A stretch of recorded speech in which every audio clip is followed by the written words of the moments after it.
সন্তানকে সম্পত্তি লিখে দেওয়ার পরও তার পুরোপুরি অধিকার থাকবে বাবা মায়ের অনুমতি ছাড়া জীবদ্দশায় সেই সম্পত্তি বিক্রি করতে পারবে না সন্তান। সম্পত্তি হস্তান্তর আইন সংশোধন করে এমন বিধান যুক্ত করার পরিকল্পনা করছে সরকার। সচিবালয়ে সাংবাদিকদের সঙ্গে আলাপকালে এই তথ্য জানান আইনমন্ত্রী মোহাম্মদ আসাদুজ্জামান।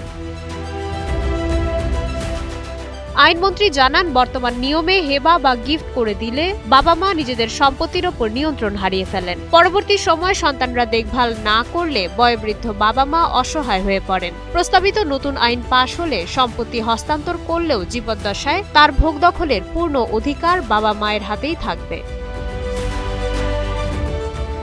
নতুন বিধান অনুযায়ী দুই পক্ষের সম্মতি ছাড়া এই সম্পত্তি হস্তান্তর বা বিক্রি করা যাবে না। সন্তান যেমন একা সিদ্ধান্ত নিয়ে সম্পত্তি বেচতে পারবেন না, তেমনি বাবা মাও তা পারবেন না। তবে চিকিৎসা বা বিশেষ জরুরি প্রয়োজনে সন্তান রাজি না থাকলে বিষয়টি বিবেচনায় নিয়ে সিদ্ধান্ত দেওয়ার ক্ষমতা থাকবে জেলা জজের হাতে। আইন মন্ত্রণালয়ের আশা, আইনটি বাস্তবায়িত হলে পরিবারের সম্পত্তি সংক্রান্ত বিরোধ ও আদালতগুলোতে দেওয়ানি মামলার সংখ্যা অনেকটাই কমে আসবে।